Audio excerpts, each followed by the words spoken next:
কতটা সৌভাগ্যবান সেই মানুষেরা যারা আল্লাহর রহমতের ছায়ায় থাকতে পারে। তাদের জীবনে কখনোই অন্ধকার রাত আসে না। কিন্তু সবচেয়ে বেশি সৌভাগ্যবান সেই মানুষেরা যাদেরকে আল্লাহ গুমরাহের রাস্তা থেকে বের করে দিয়ে তার রহমতের দিকে নিয়ে আসেন। আল্লাহ তাদেরকে বলে, হে বান্দারা, তোমরা কোথায় হারিয়ে যাচ্ছিলে? তোমরা তো আমার জন্য, আমি তোমাদেরকে আমার জন্য সৃষ্টি করেছি। তুমি দুনিয়ার রঙে কেন হারিয়ে যাচ্ছ? তুমি এই দুনিয়ার জন্য সৃষ্টি হওনি। আমি তোমাকে নিজের জন্য সৃষ্টি করেছিলাম। তুমি আমার বেছে নেয়া। তুমি কোথায় যাচ্ছ আমাকে ছেড়ে? ফিরে আসো আমার কাছে। এই দুনিয়া তো ধোঁকার জিনিস। আর জানেন, সেই সৌভাগ্যবান বান্দাদেরকে আল্লাহ তার বিশেষ রহমতের মাধ্যমে দান করেন। তাদের অন্তরে ঈমানের আলোয় আলোকিত করে দেয়। তাদের জীবনে অনেকগুলো বাধা আর সমস্যা আসে, কিন্তু তারা হাল ছাড়ে না। তারা আল্লাহর ওপরে দৃঢ় বিশ্বাস এবং ভরসা রাখে। তারা জানে যে প্রতিটা সমস্যার পেছনে স্বস্তি আছে। আর আল্লাহ কখনোই তাদের সহ্য ক্ষমতার চেয়ে বেশি পরীক্ষা করেন না। তারা জানে যে এই দুনিয়া একটা সাময়িক ঠিকানা, আর আখিরাতে আমাদের বাস্তব জীবন। তারা নিজের জীবনকে নেক আমলের মাধ্যমে সাজিয়ে আখিরাতের জন্য প্রস্তুতি নেয়। আর তারা এই কথায় বিশ্বাস রাখে যে দুনিয়াতে কার সাথে কাকে মেলাতে হবে, এই কথার ফয়সালা আল্লাহ নিজে করেন। আর দেখতে থাকারা দেখতেই থাকেন। আল্লাহ যা করেন ভালোর জন্যই করেন। আপনি জানেন না, কিন্তু তিনি ভালোই জানেন। আপনি সেটা চান যা আপনার ভালো মনে হয়, কিন্তু আল্লাহ আপনাকে সেটা দান করেন যা আপনার জন্য সবচেয়ে ভালো হয়। কথা শুধুমাত্র তার উপরে চোখ বন্ধ করে বিশ্বাস করার। উনিই আছেন যিনি আপনাকে দিতে পারেন, আর কেউ নেই। একদিন আসবে যখন আপনার দোয়াগুলোতে কোন বলে দেয়া হবে, আর আপনি আপনার জীবনে খুব নিকট থেকে মজেজা হতে দেখবেন। কোরআন পাক বলে যে আল্লাহ তাআলা যা কিছু করতে চান তার জন্য তিনি গায়েবী উপায়ে উসিলা তৈরি করে দেন। মনে রাখুন, যে কোনো বিপদ অথবা কোনো ভয় আপনার পিছু পিছু আসে, তো আপনি তার উপরে এমন অটল থাকুন যে আল্লাহ আপনার শক্তিতে যেন গর্ববোধ করেন।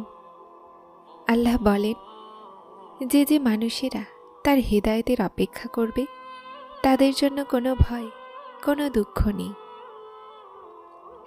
পরীক্ষায় আল্লাহর সাথে জুড়ে যাওয়া আল্লাহর থেকে কোন বলানোর ক্ষমতা রাখে, কিন্তু শর্ত এটাই যে অন্তরে কোনো ওয়াসওয়াসা রাখবেন না। আল্লাহ আপনার অন্তরের কথা জানেন, আর তিনি তাকেই বেছে নেন যারা তার উপরে বিশ্বাস রাখে।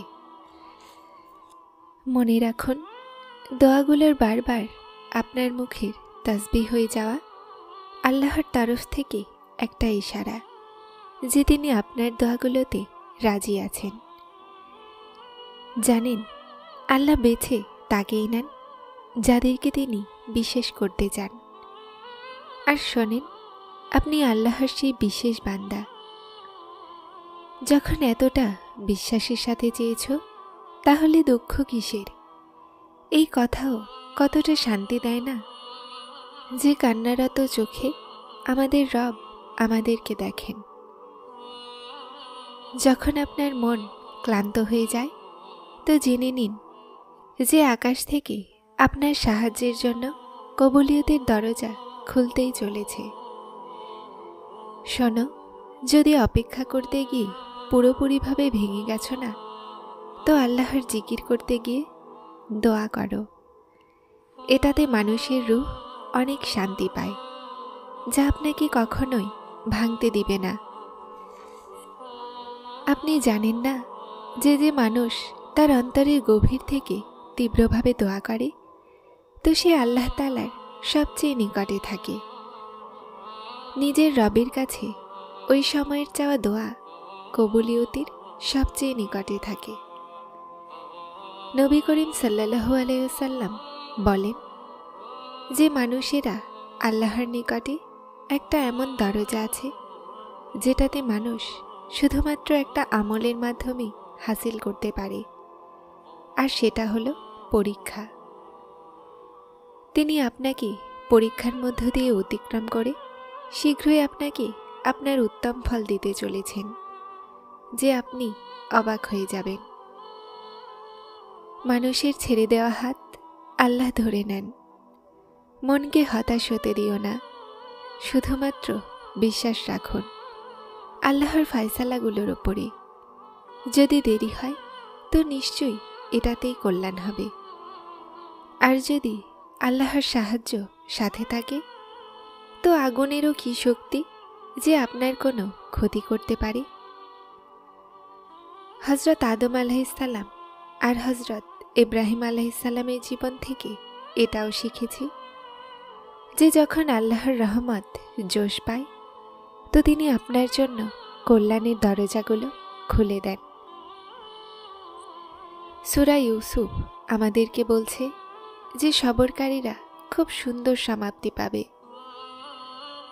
আমাদের চাইতে কমতি হতে পারে, আল্লাহর দিতে নয়। আপনি সবরের পরীক্ষা দিয়ে দিন, আল্লাহ মজিজার পরীক্ষা করে দিবেন। আর এটা জেনে রাখুন যে খারাপ সময়ে বান্দার সবচেয়ে সাহায্যকারী হন আল্লাহ। দেরিতে হবে কিন্তু সঠিক হবে। দিন খারাপ, জীবন তো নয়। এজন্য সবর করুন, বিশ্বাস রাখুন সব কিছু ঠিক হবে। যখনই চিন্তিত হন তো মাথা ধরো না, বরং মাথাকে আল্লাহর সামনে ঝুঁকিয়ে দাও। তিনি রোজ শোনেন আপনাকে অতি নিকট থেকে। তারপর কেন ভয় পাচ্ছেন নসিব থেকে? আল্লাহ যেখান থেকে চান নসিব বদলে দেন। তার কুদরত তার বুঝের বাইরে। সেই দিন আপনার সমস্ত চিন্তাগুলো শেষ হয়ে যাবে, যেই দিন আপনার এই বিশ্বাস হয়ে যাবে যে প্রতিটা কাজ আল্লাহ পাকের মর্জিতে হয়। গাছ থেকে ঝরে পড়া পাতাও এমন একটাও নেই যেটার ইলম আল্লাহর নেই। জানেন, আল্লাহকে রাজি করা খুব সহজ। একটা সিজদা আর একটু অশ্রু, আর বাস ওই দুই জাহানের বাদশা রাজি হয়ে যান। আর যার এই কথার ইলম হয়ে যায় সে আল্লাহর খুব মনোযোগ দিয়ে শোনেন, তো তারপর সে নিজের কাহিনী অন্য কাউকে আর শোনায় না। যখন মাসোহারা আল্লাহর কাছে চাওয়া হয় তো মাসোহারাও পাওয়া যায় আর গায়েবী সাহায্যও। এজন্য সিজদা দীর্ঘ করুন, সমস্যাগুলো ছোট হয়ে যাবে ইনশাআল্লাহ। আল্লাহর দেওয়া অথবা না দেওয়াতে কখনোই সন্দেহ করো না। নিশ্চয় কখনো তিনি শুকরিয়া করান, কখনো সবর। যেই মানুষের জবানে সবসময় শুকরিয়া থাকে আল্লাহ পাক সেই মানুষকে কখনোই হতাশ করেন না। জীবন প্রতিটা কদমে পরীক্ষা যায়। খুশি চাওয়ারা খুশি পায় না। এটা দান মালিকের, যা তার স্মরণে আর তার নির্ধারণ করা সময়েই পাওয়া যায়। কিছু দরজাগুলো আল্লাহ তাআলা আমাদের হেফাজতের জন্য বন্ধ করেন, কেননা সেই রাস্তাগুলো আমাদের জন্য উত্তম হয় না। লাভ আল্লাহর তরফ থেকে। ভালোবাসা মানুষকে আল্লাহ পর্যন্ত নিয়ে যায়। কখনো কখনো যা আপনি আল্লাহর কাছে চান সেটা শুধুমাত্র একটা ছোট জিনিস হয়, বরং কিছু সময় পরই আল্লাহ কোনো বড় জিনিস, কোনো বড় হাজত আপনার ভাগ্যে করতে চান, কিন্তু আপনি বুঝতে পারেন না। নিশ্চয় মানুষের আল্লাহ তাআলাকে তখন মনে পড়ে যখন সে কষ্টে গুমড়ে গুমড়ে মরে।